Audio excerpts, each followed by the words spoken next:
Hi, good afternoon. I'm Dhaval Ponda. I'm the global head of the media and entertainment business unit at Tata Communications. And I'm Dr. Catherine Pincus. I'm on the business faculty of Chabot College, and I'm here because my business students need to know what the important changes are in communications, but more importantly, how they can be involved and be educated to be working in this really fascinating and fast-changing business. And I'm here with my technical manager for Chabot College TV because we want to be the leaders in this. This is Sujoy Sarkar. Hi, glad to meet you. I'm Sujoy Sarkar. I run the television station at Chabot College and for the entire community with all types of streaming channels. And so please tell us more. Thank you, Catherine, and thank you, Sujoy. Really pleased to be meeting with students, alumni, and audience of this great initiative of Chabot College. I think more universities should definitely be doing this and give a window into the business world for students who can choose their careers and make an informed decision. All right, so Catherine, to your first question, I'll sort of take a step back. So I am an engineer by profession, did an MBA. My focus was on finance, marketing, and strategy. When I got into this, my initial focus, like many other graduates, was to get into investment banking or management consulting. And I had never ever thought that somebody's day job would be to deliver live sporting events across the world. And I'll come to that and how I sort of chanced into this. Um, but basically, I was part of Tata Group and Tata Communications within the group. We are a global telecommunications company. We do about 30% of world's internet traffic, regardless of where you are. A good presence globally in terms of enterprise services. A lot of focus on digital platforms and the underlying technology. About 12 years ago, we were looking at how media and entertainment as an industry was changing. And when we looked at that, these were the days when Netflix was still doing DVDs. And I still remember I was doing, like many students in your college may be doing strategy papers for their assignments. I was doing a two-pager on what would it mean for us as Tata Communications within the media and entertainment industry. And as I was reading through, I still remember Netflix has started charging $5 a month for watching movies on a computer. And the stock market actually punished Netflix, and the stock actually crashed by, I think, about 30% or so, because the analysts were incredulous. Who is going to watch a movie on a computer when you can watch it on a Blu-ray or a DVD in your own homes, living in your living rooms? But I still remember that Reed Hastings came out and he said, "We apologize for the way we have communicated this decision, but we stand by our assessment that this is the future. The future is more on devices, which would be second devices, not just your primary device, which is your TV." And that really sparked probably a once in a generation sort of transformation for media and entertainment industry.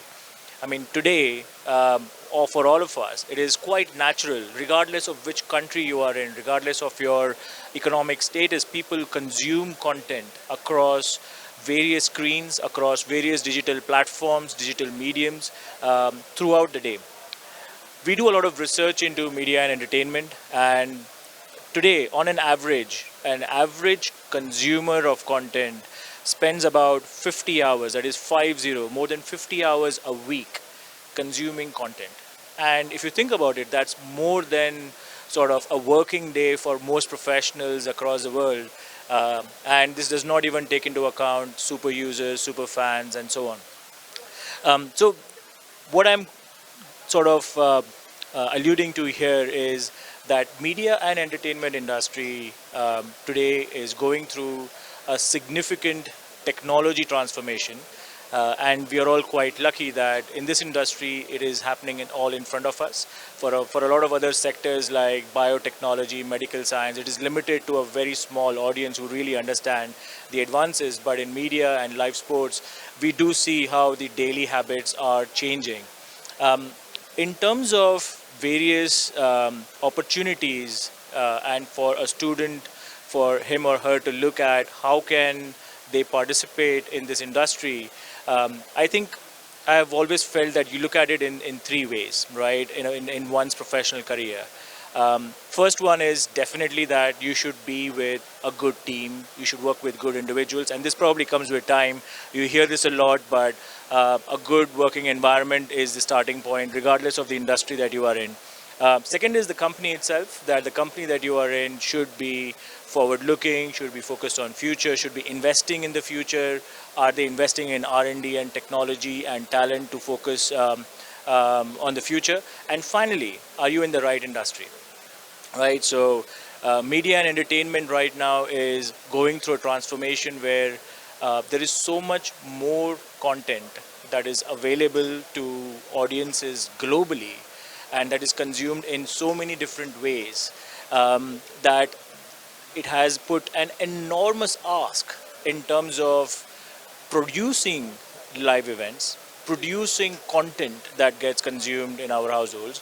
So, first and foremost, you've got an entire production industry out there that is really looking for good, talented individuals who can start in an industry and support the growth of production. Of whether it is a live event, a sporting match, or entertainment, or news, and really satisfy the demand for content. Producing content is step one, and then you actually have the next side, which is around getting that content to digital platforms globally, and more importantly, taking that content to audiences globally, right? And if you think about it, any sport today or any event or any particular genre goes to really hundreds of millions of viewers globally. And that brings me to the final aspect, which is actually closest to all of us, the day-to-day user experience. I think all of us today are used to a very simple and a very clean user experience. When we press play on a video application, we expect the video to play, right? And the user experience has got incrementally better, where we don't even really think about days when we were struggling to watch a video on a mobile phone. Those were the days when we used to see, oh, how can I watch it on my mobile phone? That's not so long ago, but today it is all sort of seamless, regardless of where you go in the world. It happens just within a matter of milliseconds. Underpinning the three aspects of production, transmission, the user experience is a whole set of technology that is at play. So this involves cloud services, this involves the next generation production services, this involves a lot of focus in terms of security and how the content is stored. So as Tata Communications, we have invested significantly in probably one of the world's largest managed video network that carries about 20,000 live events on its network. We reach an audience of about 1.5 billion, and we have invested in our own cloud and edge capabilities that actually support media native applications, and we support a number of these use cases that could be deployed on the edge, on the cloud, and support the audiences globally. But what it really means, like what everything that we do from a technology standpoint, how does that translate into an average user who is consuming content, and sort of how is that experience getting incrementally better? So those are the use cases that we would focus on. Yeah, Kathy?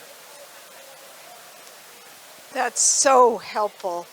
And I'm sure that when my students see this video, they'll begin to get at least an awesome wonder about this possibility. Especially the sports arena is one which people can relate to very much. In terms of the technology that you started to speak about, maybe, Sujoy, you could ask a few questions around how our students can begin to work with and learn about what they need to know to be able to do this. I recently attended a SEMTI seminar with Steve Wozniak, and he mentioned that this field, the availability of jobs and the way we have been expanding has expanded to about 300% of what it was just a few years ago. So we have to figure out a way where educational institutions can create a course structure where they blend computer technology with television broadcast and streaming technology. That just does not exist at any school, at least in California anymore. The last one, just a couple of days ago, I heard the instructor retired and they got rid of the entire program that was actually geared toward engineers for a television broadcast. And that's a serious problem because the average age of an engineer now is nearing 60 or above. And organizations like SEMTI are desperately trying to get younger people to join their organization and to get involved. We've been recently approached by large production companies or studios like Disney and others that want to hire people, but there's no people around. So this must be a future. If you want to continue this in the future, we have to have this happen. So, yeah. I think, Sujoy, you've touched upon probably our biggest challenge today as an industry. We need young engineers coming into the industry and starting with a view to making an impact.